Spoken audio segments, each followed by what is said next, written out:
بعد معزز سامعین السلام علیکم ورحمۃ اللہ وبرکاتہ۔ ماہانہ درس قرآن میں آپ کو اور مجھے حاضر کی سعادت نصیب ہو رہی ہے۔ سورہ بقرہ کی آیت نمبر 35 اور 36 آپ حضرات کے سامنے تلاوت کی ہے۔ اللہ تعالیٰ سے دعا ہے اللہ تعالیٰ حق سچ بیان کرنے کی سمجھ کر عمل کی توفیق عطا فرمائے۔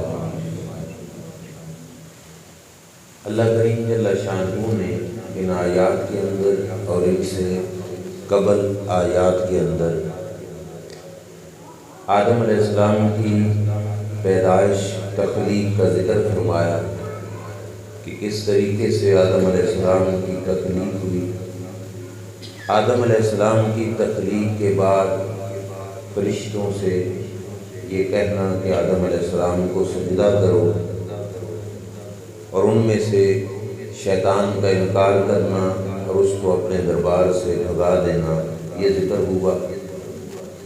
آج کی آیات میں اللہ کریم جل شانہ ارشاد فرما رہا ہے کہ جس وقت فرشتوں نے سجدہ کر لیا، اس کے بعد اللہ کریم جل شانہ نے حضرت آدم علیہ السلام سے ارشاد فرمایا یا آدم اسکن انت و زوجک، اے آدم آپ اور آپ کی بیوی حضرت سیدہ حوا سلام اللہ علیہا آپ دونوں جنت میں رہو، وَكُلَا مِنْهَا رَغَدًا حَيْثُ شِئْتُمَا، اور جنت میں سے کھاؤ جو کچھ تم چاہتے ہو، بغیر کسی روک ٹوک کے۔ کوئی تمہیں روکنے والا، منع کرنے والا، ٹوکنے والا کوئی نہیں، جہاں سے تم چاہو تم کھاؤ، لیکن وَلَا تَقْرَبَا هَٰذِهِ الشَّجَرَةَ، اس ایک درخت کے قریب نہ جانا، فَتَكُونَا مِنَ الظَّالِمِينَ،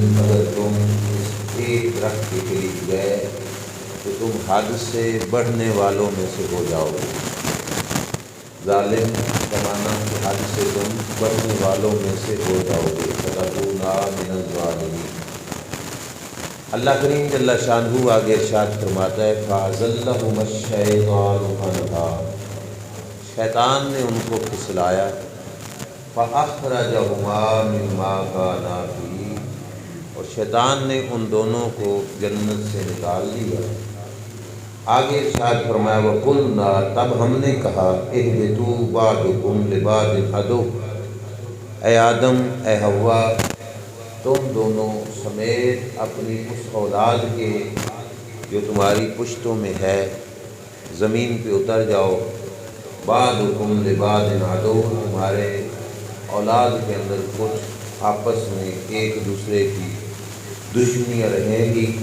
اور آگے اللہ کریم جل شانہ نے ارشاد فرمایا کہ ایک دوسرے کی دشمنیوں کے بعد وَلَكُمْ فِي الْأَرْضِ مُسْتَقَرٌّ وَمَتَاعٌ إِلَىٰ حِينٍ، زمین کے اندر تمہارا ٹھکانہ ہے، تمہارے برتنے کی جگہ ہے، استعمال کی چیزیں ہیں، لیکن ہمیشہ کے لیے نہیں، الہی ایک مدت کے لیے۔ یہ تو تھا ان دو آیتوں کا سادہ سا ترجمہ۔ اب آئیے تفسیر کے اندر۔ آدم علیہ السلام کو اللہ کریم جل شانہ نے جس وقت پیدا کرنے کے لیے فرشتوں سے مشورہ کیا تو اس وقت اللہ نے ارشاد فرمایا تھا انی جاعل فی الارض خلیفہ، کہ میں نے آدم علیہ السلام کو زمین کے اندر اپنا خلیفہ بنانا ہے۔ اور جس وقت تخلیق پوری ہو گئی، فرشتوں سے سجدہ کروا دیا گیا، اب ٹھہرانا زمین میں تھا، خلیفہ زمین میں بنانا تھا، تو جنت میں بھیجنے کا کیا مطلب؟ پھر اللہ کریم نے جنت میں کیوں بھیجا حضرت آدم علیہ السلام کو؟ کیونکہ رب یہاں پہ فرما رہے وَقُلْنَا يَا آدَمُ اسْكُنْ أَنْتَ وَزَوْجُكَ، اے آدم آپ بھی آپ کی بیوی بھی جنت میں رہائش پذیر ہو جاؤ۔ بنایا زمین کے لیے تھا تو ٹھہرایا جنت کے اندر کیوں؟ علماء فرماتے ہیں وجہ یہ ہے کہ بنایا گیا تھا خلیفہ، کہ حضرت آدم علیہ السلام کو حکومت زمین کی سونپنی تھی، زمین کی خلافت سونپنی تھی، زمین کے نظام کا نگران بنانا تھا، کائنات کے چلانے کے دستور سکھانے تھے۔ تو خلیفے کے اندر جو پہلی شان تھی وہ اللہ کریم نے ظاہر کی کہ جس کو خلافت ملنی ہے، جو خلیفہ اور بادشاہ بننا ہے، اس کی پہلی شان تو یہ ہونی چاہیے کہ وہ علم میں سب سے اعلیٰ اور افضل ہو۔ اس واسطے فرشتوں کے سامنے حضرت آدم علیہ السلام کی علمی قابلیت اور علمی وسعت کا اظہار کروایا۔ دوسرے نمبر پر فرشتوں سے سجدہ کروایا۔ اس میں آدم علیہ السلام کی اس فضیلت کو ظاہر کیا، اور رب یہ بتانا چاہتا تھا کہ جس کو خلیفہ بنایا جائے اور جس کو خلافت کا تاج پہنایا جائے، اس کا حق یہ ہوتا ہے کہ وہ لوگوں میں معزز شخص ہو، صاحب عزت ہو، صاحب مقام ہو، صاحب مرتبہ ہو، اور لوگوں کے درمیان اس کی عزت ہو۔ اس واسطے آدم علیہ السلام کو سجدہ کروایا گیا۔ اب تیسری چیز اللہ کریم جل شانہ دکھانا چاہتا ہے کہ جس شخص کو خلیفہ بنایا جائے اور جس شخص کو خلافت کا منصب سونپنا ہو، وہ تجربہ کار ہونا بھی ضروری ہے۔ علم کے بعد صاحب مقام اور مرتبہ اور عزت والا ہونا، اور تیسرے نمبر پر اس کا تجربہ بھی ہونا، یہ لازمی اور ضروری ہے۔ صاحب مقام اور مرتبے کا اظہار کرایا کہ فرشتوں سے کہا انہیں سجدہ کیجیے، کیونکہ صاحب عزت شخص ہی خلیفہ بن سکتا ہے۔ سرکار دو عالم صلی اللہ علیہ وسلم کا فرمان شریف بھی کہ الائمۃ من قریش، کہ امامت اور خلافت میرے خاندان قریش کے اندر ہوگی۔ یہ رسول کریم صلی اللہ تعالیٰ علیہ وآلہ وسلم کا فرمان، اور یہ بات بھی ذہن نشین کرنا کہ رسول کریم صلی اللہ تعالیٰ علیہ وآلہ وسلم کا یہی فرمان سنایا تھا ثقیفہ بنی ساعدہ پر سیدنا صدیق اکبر رضی اللہ تعالیٰ عنہ نے، جب انصار نے اپنے میں سے ایک خلیفہ بنایا تو حضرت ابوبکر صدیق نے سنایا کہ سرکار کا فرمان ہے کہ امامت اور خلافت قریش کے خاندان میں ہوگی۔ تو سارے حضرات حضور علیہ السلام کا یہ فرمان سن کر اس پر خاموش ہو گئے، اور حضرت ابوبکر صدیق رضی اللہ تعالیٰ عنہ کی بیعت کی گئی تھی۔ تو دوسری چیز جو ہے وہ ہے اس کا ذی شان ہونا، صاحب عظمت ہونا، صاحب مقام و مرتبہ ہونا۔ تیسری چیز تجربہ۔ اب تجربے کی خاطر اللہ کریم جل شانہ نے آدم علیہ السلام کو جنت میں ٹھہرایا، جس کو عام بول چال کے اندر ٹریننگ کہا جاتا ہے۔ یہ ایک حصہ تھا کہ جس کو خلافت سونپنی ہے وہ جنت کے اندر رہائش گاہ دیکھے، دنیا کے اندر پھر رہنے کا طریقہ آ جائے گا، جنت کے اندر کھانے پینے کا انداز دیکھے، دنیا کے اندر کھانے پینے کا انداز آ جائے گا، جنت کی جو سہانی چیزیں ہیں، خوبصورت چیزیں ہیں، جنت کی رونقیں دیکھے، اور دنیا کا پر رونق بنانا اس کو یہ بھی آ جائے گا۔ اور اس کے ساتھ ساتھ اللہ نے ایک حکم لگایا کہ اس درخت کے قریب نہیں جانا۔ اس کی وجہ یہ تھی کہ جس وقت رب نے یہ زمین پر مخلوق بسانی تھی تو اس مخلوق پر کچھ چیزوں کا آرڈر کرنا تھا، یہ کرو، کچھ چیزوں سے منع کرنا تھا، یہ نہ کرو۔ اللہ کریم نے کہا کہ اس کا بھی تجربہ کر لو اے آدم، کہ جنت میں تمہارا ٹھکانہ ہے، سارا کچھ کھاؤ، لیکن اس ایک درخت کے قریب نہیں جانا، تاکہ یہ بھی تجربہ ہو جائے جنت میں رہ کر کہ کچھ چیزیں ہیں جن سے اللہ کریم منع کرے گا، کچھ چیزیں کرنے کا ہمیں آرڈر عطا فرمائے گا۔ پھر آدم علیہ السلام نے وہ دانہ کھایا، اس کی تفصیل بھی آگے آ جائے گی۔ دانہ کھایا، اس میں بھی اس بات کا تجربہ کرانا مقصود تھا کہ فرشتے اور نہیں آدم علیہ السلام کو اور ان کی اولاد کو یہ پتہ چل جائے کہ جس وقت اللہ کے حکم کی خلاف ورزی ہو جائے تو پھر طریقہ کار کیا ہے اللہ جل شانہ کو راضی کرنے کا، اور وہ طریقہ کار بھی اللہ کریم حضرت آدم علیہ السلام کو پریکٹیکلی سکھانا چاہتا تھا۔ اس واسطے حضرت آدم علیہ السلام کی ابتدائی زندگی کا کچھ وقت اللہ کریم نے ان کو جنت میں ٹھکانہ عطا فرمایا۔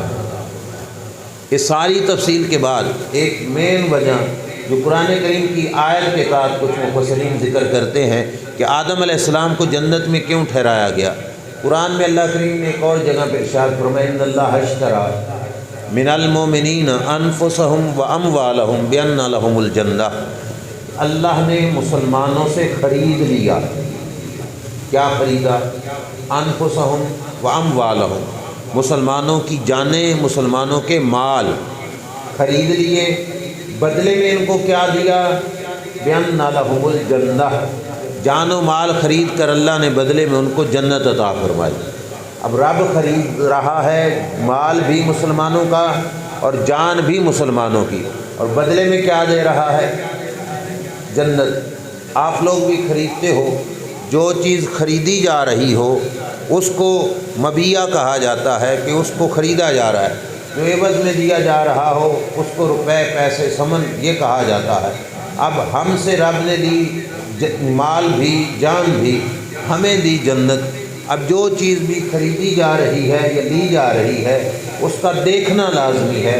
ہم نے جنت کو دیکھا نہیں تھا، ہم نے اللہ تعالیٰ کی ذات کے ساتھ یہ کاروبار کرنا تھا کہ اپنی جان و مال اس کی بارگاہ میں فدا کر کے اللہ نے جنت عطا فرمانی تھی۔ تو رب نے کہا کہ آدم علیہ السلام سے کہ وہ اپنی اولاد کا جو ملنے والا سرمایہ ہے ان کو نیک عمل کے نتیجے میں جنت اس کا نظارہ کر کے جائیں، آنکھوں دیکھا ہو، وہاں پہ رہائش پذیر ہو چکے ہوں اور رہنے کے بعد سب کچھ دیکھ چکے ہوں، تاکہ اولاد کو بتائیں کہ جنت ہے، میں نے دیکھا ہے، اس کی یہ نعمتیں ہیں، تاکہ اولاد کو اس بات کا سبق بھی دے سکیں کہ نیک عمل پر اللہ کریم اس طرح تمہیں جنت عطا فرمائے گا۔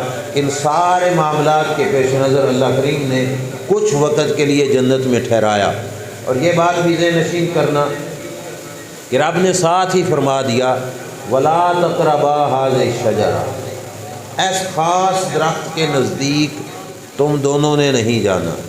اللہ نے منع فرما دیا، ساتھ کیا فرمایا؟ فَتَكُونَا مِنَ الظَّالِمِينَ، اگر گئے تو تم حد سے بڑھنے والوں میں سے ہو جاؤ گے، ظالموں میں سے ہو جاؤ گے۔ کون کہہ رہا ہے؟ کنہیں کہہ رہا ہے؟ آدم علیہ السلام سے۔ وہ اللہ کے بندے بھی ہیں، اللہ کے نبی بھی ہیں، اللہ ان کا خالق بھی ہے، اللہ ان کا مالک بھی ہے۔ رب کریم جل شانہ نے ارشاد فرمایا، ایک بات خاص کر کے سوچنے کی ہے، آپ اس پہ تھوڑا توجہ کیجئے۔ رب نے کہا کہ اگر تم قریب چلے گئے، جانا نہیں، اگر تم گئے تو کیا ہو جاؤ گے؟ حد سے بڑھنے والوں میں سے۔ سوکھے لفظوں میں کہہ لو کہ تم ظالموں میں سے ہو جاؤ گے۔ اس نے کہہ دیا، آدم علیہ السلام چلے گئے اس درخت کے پاس، سیدہ حوا بھی چلی گئیں۔ پورا قرآن کھول کے دیکھ لو، پورا قرآن چیک کر کے دیکھ لو، کسی مقام پر رب نے پھر کہا ہو آدم علیہ السلام کو کہ ظالم ہو گئے تو، یا سیدہ حوا کو کہا ہو کہ آپ ظالم ہو گئے؟ پورے قرآن میں رب نے ان کے جانے کے بعد انہیں پھر ظالم کہا نہیں۔ بات سمجھ آئی نا؟ پہلے کیا کہا؟ اگر جاؤ گے تو ظالموں میں سے ہو جاؤ گے۔ آدم علیہ السلام چلے گئے، اب پچھلی بات کے تحت بنتا تو تھا کہ رب کہتا، لیکن رب نے کہا پورے قرآن میں۔ ہاں آدم علیہ السلام خود دعا مانگنے لگے تو اللہ کی بارگاہ میں یوں عرض کیا خود، ربنا ظلمنا انفسنا وَإِن لَّمْ تَغْفِرْ لَنَا وَتَرْحَمْنَا لَنَكُونَنَّ مِنَ الْخَاسِرِينَ، یہ کہا۔ اللہ نے ان کو ظالم پھر نہیں کہا، پہلے کہنے کے بعد بھی اگر جاؤ گے تو ہو جاؤ گے، لیکن پھر رب نے کہا۔ علماء فرماتے ہیں پتہ کیا ہے؟ رب منصب شان نبوت کا ادب سکھانا چاہتا ہے۔ میں خالق ہوں، میں مالک ہوں، میں ان کا بنانے والا ہوں۔ میں نے کہنے کے باوجود بھی دوبارہ کہا، پہلے شرط کے طور پر کہا تھا کہ اگر جاؤ گے تو ظالموں میں سے ہو جاؤ گے، لیکن جانے کے بعد رب نے کہا، رب نے ہمیں سبق دیا کہ جب بات کسی نبی کی ہو رہی ہو، کسی منصب نبوت پر فائز ہستی کی بات ہو رہی ہو، تو اس مقام پر اپنی زبان کو تھوڑا کنٹرول میں رکھنا، بلکہ صرف تھوڑا نہیں بہت زیادہ کنٹرول میں رکھنا، کہ شان نبوت پر بولتے ہوئے تمہاری زبان دھیان رکھے کہ میں کس ہستی کے بارے میں بول رہا ہوں۔ وہ رب ہو کر شرط لگانے کے باوجود بھی بعد میں ظالم کہہ نہیں رہا، بلکہ آدم علیہ السلام چلے گئے۔ اللہ نے نسبت کدھر کی؟ فرمایا فَأَزَلَّهُمَ الشَّيْطَانُ عَنْهَا، پھسلایا کس نے؟ شیطان نے۔ اللہ نے نسبت کدھر کر دی؟ آدم علیہ السلام کی طرف یا شیطان کی طرف؟ شیطان کی طرف کر دی۔ فرمایا تھا کہ ہو جاؤ گے ظالموں میں سے، پر ظالم کہا نہیں۔ نسبت کدھر کی؟ الٹا شیطان کی طرف، کہ شیطان نے ان کو پھسلا دیا۔ آدم علیہ السلام کو بھی، سیدہ حوا سلام اللہ علیہا کو بھی شیطان نے پھسلایا۔ اللہ نے ہمیں بتایا کہ ایسی باتوں کی نسبت شیطان کی طرف کی جا سکتی ہے، ان باتوں کی نسبت میرے پاک بندوں کی طرف نہیں کی جا سکتی۔ اب یہاں پہ ایک بات کا ازالہ بھی کرتا جاؤں۔ آدم علیہ السلام کو رب نے روکا، وہ چلے گئے درخت کے پاس، انہوں نے وہ دانہ کھا لیا۔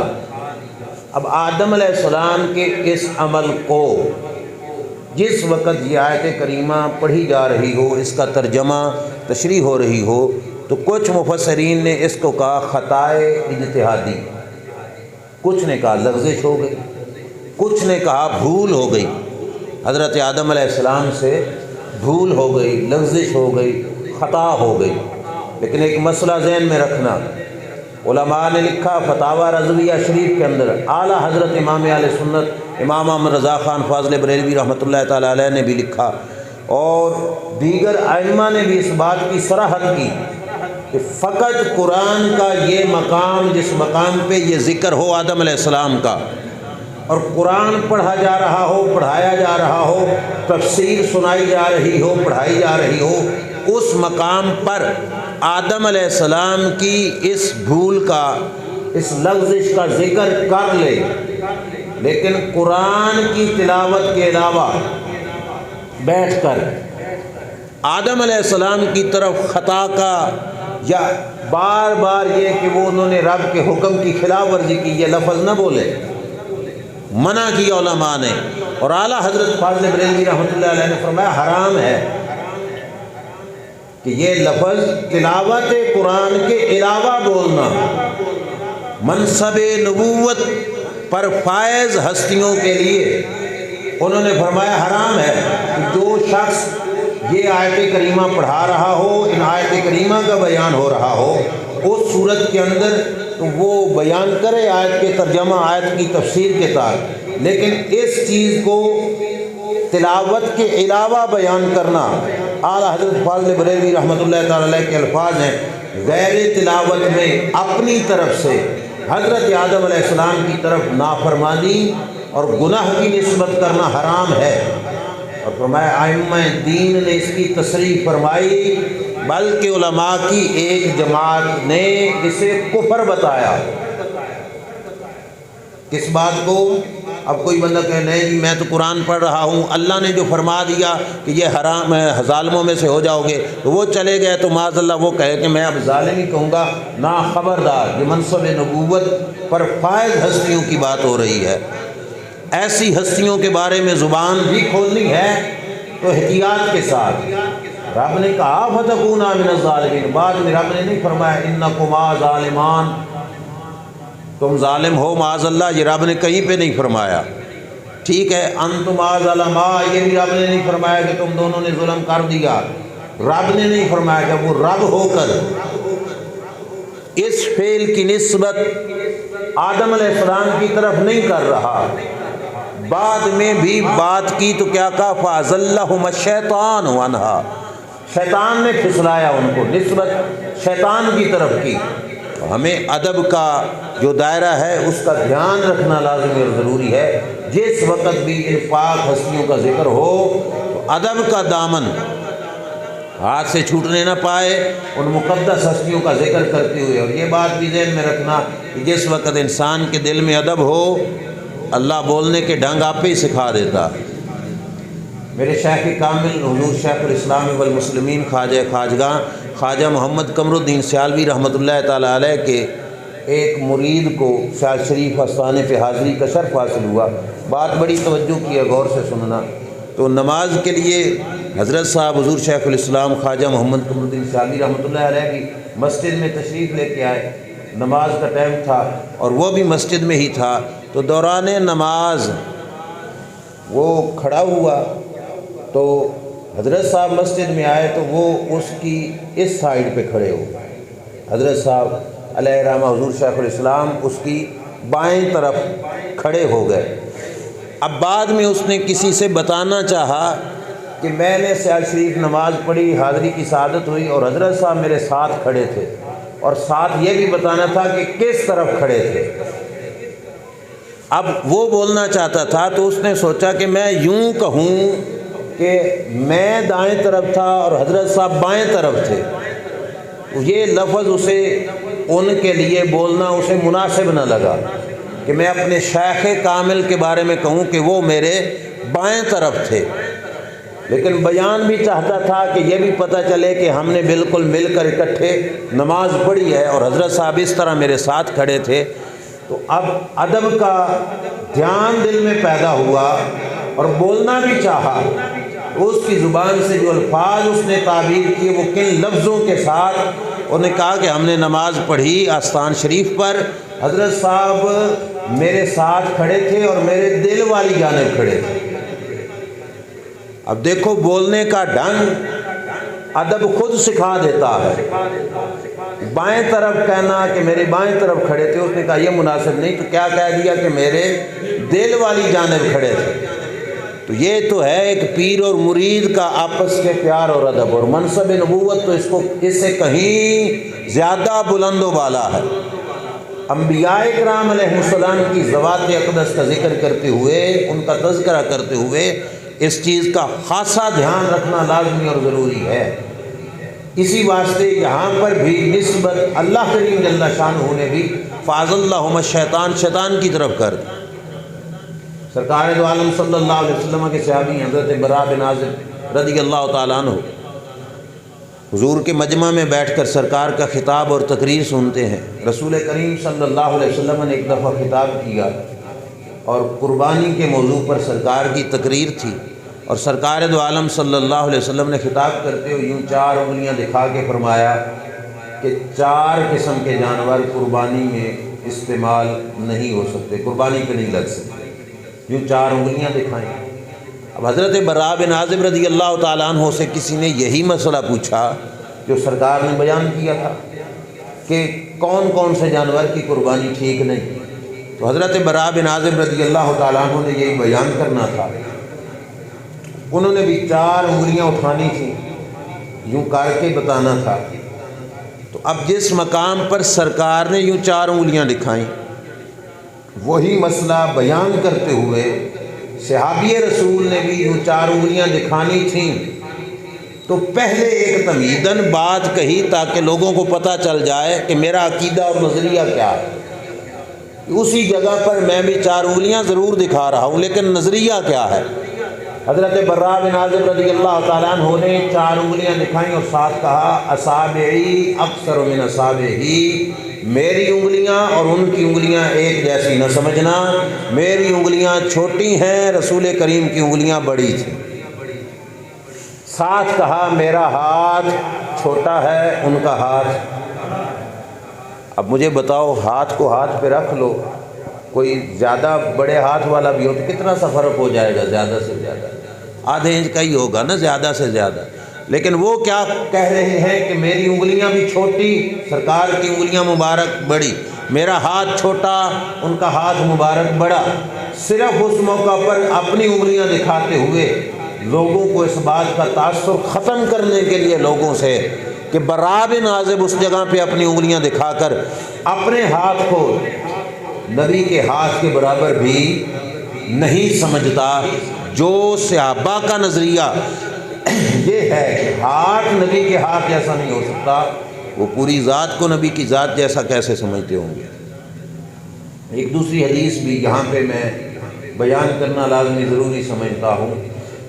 جب مقام نبوت کی بات ہو، وہاں پہ بظاہر ایک ایسا جملہ جو اچھا ہے، نیکی کا ہے، خیر کا ہے، لیکن جس وقت اس شان کے ادب اور تقدس کے مطابق نہیں ہوگا تو وہ لفظ بھی وہاں پہ بے ادبی بن جائے گا۔ توجہ میری طرف، رسول اکرم صلی اللہ تعالیٰ علیہ وسلم، بخاری مسلم کی متفق علیہ روایت ہے، اللہ کے رسول صلی اللہ تعالیٰ علیہ وسلم حنین کی جنگ سے واپس لوٹے تو نبی کریم علیہ الصلوۃ والسلام نے جو حنین کی جنگ میں مال غنیمت مسلمانوں کو ملا تھا، سرکار دو عالم صلی اللہ تعالیٰ علیہ وسلم وہ مال غنیمت تقسیم کرنے لگے صحابہ اکرام علیہ رضوان کے درمیان۔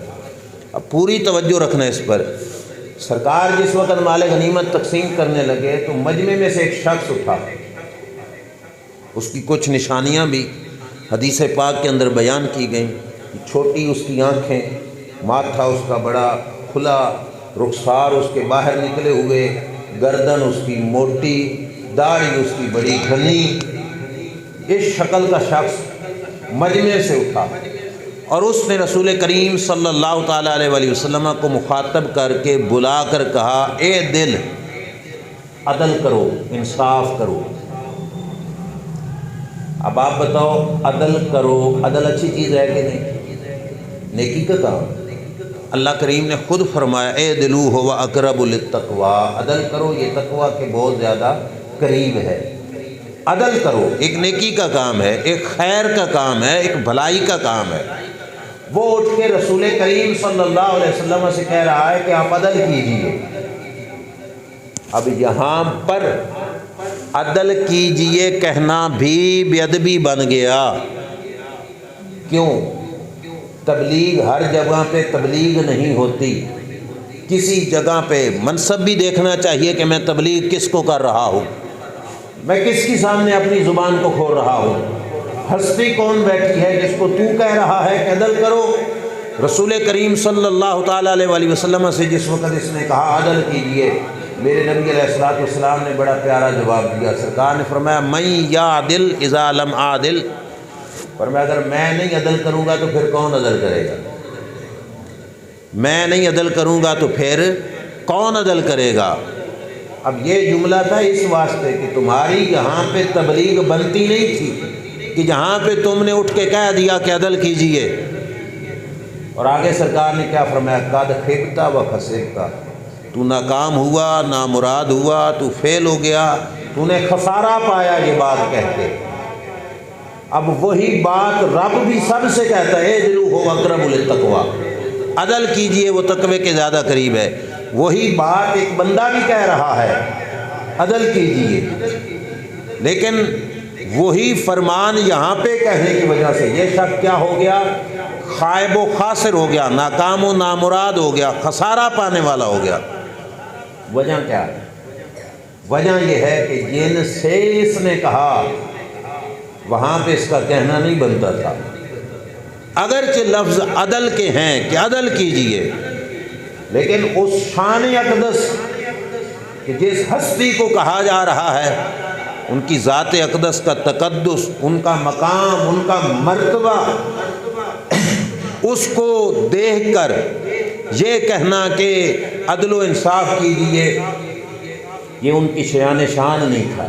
اس واسطے سرکار نے فرمایا، من یعدل اذا لم اعدل، اور ساتھ فرمایا قد خبت و خسرت۔ آگے حضور علیہ الصلوۃ والسلام کے پاس اسی وقت، اب مزاج صحابہ بھی دیکھو کیا ہے، حضرت عمر اٹھ کے آئے، انہوں نے عرض کیا، اے ذلی اضرب عنقہ، یا رسول اللہ مجھے اجازت دیجیے میں اس کی گردن اڑا دیتا ہوں۔ بے ادبی کر گیا، مجھے اجازت دو کہ میں اس کی گردن اڑا دوں۔ اللہ کے رسول صلی اللہ تعالیٰ علیہ وآلہ وسلم نے فرمایا، نہیں، گردن نہ اڑاؤ، اس بندے کے ذریعے میری امت کی آزمائش ہوگی، اس کی نسل آئے گی، اس کی اولاد آئے گی، یہ ختم نہیں ہو جائیں گے، اس کے بعد اس کے طریقہ کار پہ چلنے والے لوگ آئیں گے۔ نشانی کیا بتائی رسول کریم صلی اللہ تعالیٰ علیہ وآلہ وسلم نے؟ سرکار نے فرمایا کہ قرآن اتنا پڑھیں گے، اتنا پڑھیں گے کہ تم سن کر کہو گے کہ ہم سے زیادہ قرآن یہ پڑھتے ہیں۔ قرآن پڑھیں گے اور کتنا پڑھیں گے کہ آپ سن کے کہو گے کہ ہم سے زیادہ پڑھتے ہیں۔ اور فرمایا نمازیں اتنی پڑھیں گے کہ صحابہ تمہیں لگے گا کہ ہم سے بھی زیادہ یہ نمازی ہیں۔ قرآن پڑھیں گے، نمازیں پڑھیں گے، لیکن سرکار نے فرمایا قرآن ان کے حلق سے نیچے نہیں جائے گا، صرف زبان پہ رہے گا، حلق سے نیچے نہیں جائے گا۔ اور فرمایا یمرقون من الدین کما یمرق السہم من الرمیہ، دین سے یوں نکلے ہوئے ہوں گے جیسے تیر شکار سے نکل جاتا ہے۔ فاسٹ، تیز رفتار تیر ہو نا، زور سے مارا ہوا، اور اگلا شخص قریب کھڑا ہو تو اس کے اندر سے جیسے گولی بندے کے اندر سے بھی باہر نکل جاتی ہے، تو ایسے فرمایا کہ تیر جیسے شکار سے نکل جاتا ہے، ایسے وہ شخص، وہ لوگ جو اس کی نسل سے آئیں گے وہ دین سے نکلے ہوئے ہوں گے۔ نشانی یہ نہیں فرمائی کہ فراڈ کریں گے، یہ کریں گے، وہ کریں گے، نشانی کیا بیان فرمائی؟ قرآن پڑھیں گے۔ نشانی بیان فرمائی کہ بہتیاں نمازاں پڑھیں گے، دین سے نکلے ہوئے ہوں گے۔ اور آگے حضور علیہ الصلوۃ والسلام نے مختلف جگہوں پر یہ مضمون کو بیان کیا، فرمایا ان کی زبانیں شہد اور شکر سے میٹھی ہوں گی، ان کے دل بھیڑیوں سے بھی زیادہ ظالم ہوں گے، بھیڑیوں سے بھی زیادہ بدتر دل رکھتے ہوں گے، اندر کے اور ہوں گے، زبان کے اور ہوں گے، میٹھی زبان رکھ کر لوگوں کے ایمان پر، عقائد پر حملہ آور ہوں گے۔ اور ایک جگہ پہ نبی اکرم صلی اللہ تعالیٰ علیہ وآلہ وسلم نے انہی کی نشانی بیان کرتے ہوئے یہاں تک بھی ارشاد فرما دیا تھا کہ وہ قرأت قرآن بھی اچھے انداز میں کریں گے، اور آگے فرمایا تھا کہ یحسنون القول و یسیئون الفعل، زبان کے اچھے ہوں گے لیکن کردار کے وہ لوگ برے ہوں گے۔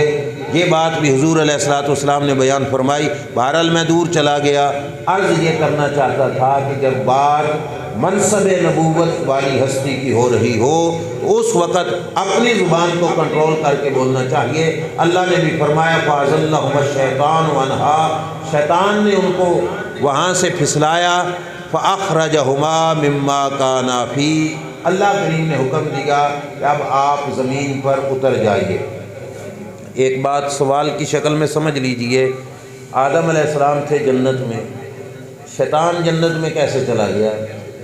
شیطان کو تو وہاں سے نکال دیا گیا تھا، شیطان جنت میں کیسے چلا گیا؟ مختلف باتیں مفسرین نے ذکر کی، خلاصہ تن جو سب کا نچوڑ اور خلاصہ ہے وہ یہ ہے کہ شیطان نے باہر سے ہی وسوسہ ڈالا، باہر سے ہی وسوسہ ڈالا، اور اس وسوسے کے ذریعے آدم علیہ السلام کو پھسلایا۔ وَقَاسَمَهُمَا، اور اس نے قسم اٹھائی، اللہ کے نام کی قسم، جھوٹی قسم۔ کائنات میں سب سے پہلا اللہ کے نام پر جھوٹ بولنے والا وہ شیطان تھا کہ اس نے نام خدا کی قسم اٹھا کر جھوٹ بولا، اور اس نے قاسمہما، حضرت آدم حضرت حوا سے قسم اٹھائی کہ انی لکما لمن الناصحین، کہ میں تو تمہارا خیر خواہ ہوں۔ آدم علیہ السلام نے یہاں پہ سمجھا کہ رب کا نام لے کر کوئی جھوٹ بول سکتا؟ یہ آدم علیہ السلام کا جو رب ذوالجلال کے ساتھ ایک تعلق ہے، اس محبت، اس تعلق اور رب کی عظمت اور کبریائی کی پیش نظر آدم علیہ السلام نے یہ سمجھا کہ رب کا نام لے کے جھوٹ نہیں بولے گا۔ اب آدم علیہ السلام سے اس نے کہا کہ اس درخت کے پاس چلے جاؤ، اس درخت سے کے پاس جانے سے تم ہمیشہ ہمیشہ کے لیے یہاں کے رہائشی بن جاؤ گے، لہٰذا تم کھا لو۔ وہاں پر آدم علیہ السلام کو نسیان ہوا، بھول ہوئی کہ دوبارہ رب سے پوچھ لیں یا اللہ کی بارگاہ میں عرض کر دیں۔ اور یہ بھی ذہن میں رکھنا، یہ ان کی بھول ہمارے گناہ، ہماری غلطی جیسی نہیں، ان کی بھول بھی اتنی بڑی خیر بنی، اتنی بڑی بھلائی بنی کہ ان کی اس بھول کے طفیل اللہ نے زمین کو آباد فرما دیا۔ تیرے میرے ذریعے سے نہیں، 1.25 لاکھ کم و بیش انبیاء کرام اس زمین پر آئے، یہ انہی کی بھول کا فیض ہے۔ ٹھیک ہے کہ ان کو اللہ کریم نے زمین پر بھیج دیا، اور اس زمین پر ہم گناہ گاروں کے لیے اللہ جل شانہ نے اپنے پیارے محبوب صلی اللہ تعالیٰ علیہ وآلہ وسلم کو مبعوث فرمایا۔ یہ ان کی بھول سے ہی تو یہ جہان بسا، اس جہان کو فیض ملا، تو یہ ان کی بھول کے طفیل اللہ کریم نے اتنی برکتیں بھلائیاں عطا فرمائیں۔ بظاہر ان کی بھول تھی، لیکن اس کے طفیل اللہ کریم جہان کو ایک بھلائی عطا فرما رہا تھا۔ جن کی بھول اتنی فیض آور ہے، ان کی خیر اور نیکی کتنی فیض آور ہوگی، سمجھ آئی کہ نہیں؟ سیدہ عائشہ صدیقہ رضی اللہ تعالیٰ عنہ کا ہار گم ہوا نا، تو نماز کا ٹائم قضا ہو رہا تھا عصر کا، تو جہاں پہ ہار ڈھونڈ رہے تھے صحابہ اکرام علیہ رضوان، وہاں پہ پانی کوئی نہیں تھا۔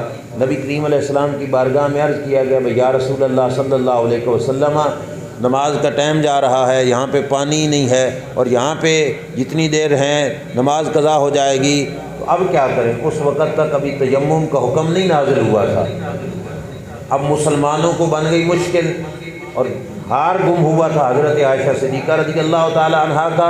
سیدنا صدیق اکبر رضی اللہ تعالیٰ عنہ آ کر اپنی بیٹی ام المومنین حضرت عائشہ صدیقہ سے ناراض ہونے لگ گئے کہ تمہاری وجہ سے آج اتنے لوگوں کی نماز رہ جائے گی، یہاں پہ رکے ہوئے ہیں اور یہاں پہ پانی نہیں ہے، وہ ان سے ناراض ہو رہے تھے۔ اللہ کریم جل شانہ نے آیت اتار دی کہ جس وقت تم پانی سے دور ہو اور پانی تمہارے پاس نہ ہو اور نماز کا وقت ہو جائے تو فتیمموا صعیدا طیبا، تو پھر پاک مٹی پہ تیمم کر کے بھی پڑھ لو، اللہ قبول فرما لے۔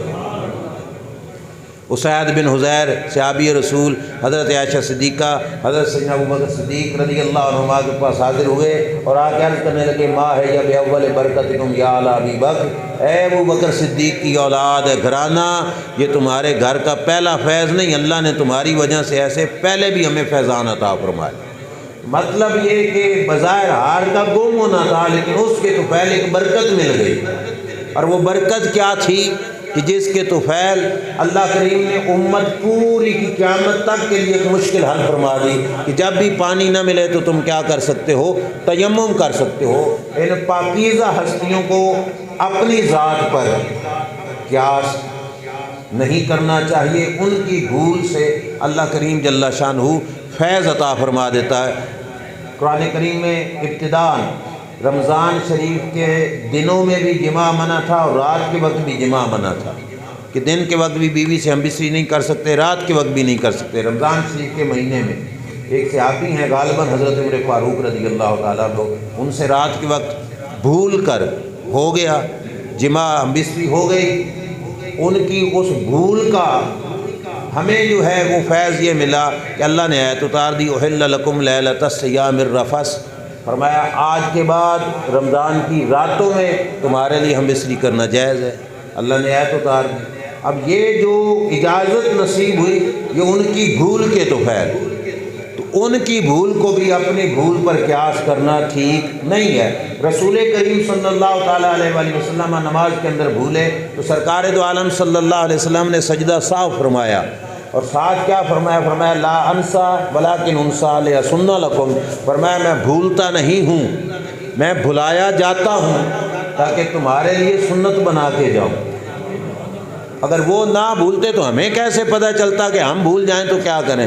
لہذا ان کے کسی عمل پر ٹیڑھی آنکھ سے، غلط سوچ سے ان کے کسی کردار کو نہیں دیکھنا۔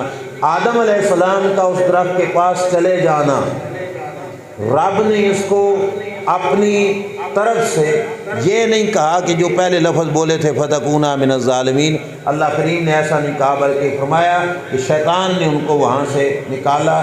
آگے فرمایا وَقُلْنَا اهْبِطُوا، ہم نے کہا زمین پر اتر جاؤ، اهْبِطُوا کا معنی اتر جاؤ۔ اب اس سے ایک بات کا جواب مل گیا، کچھ لوگوں نے کہا کہ جس جنت میں آدم علیہ السلام رہے تھے وہ جنت نہیں جس میں اللہ نے قیامت کے بعد ہم سب کو بھیجنا ہے، وہ جنت کوئی زمین پہ تھی، یہ کچھ حضرات نے کہا، لیکن یہ رد ہو گیا کہ زمین پہ ہوتی تو اللہ فرماتا اخرجوا، نکل جاؤ۔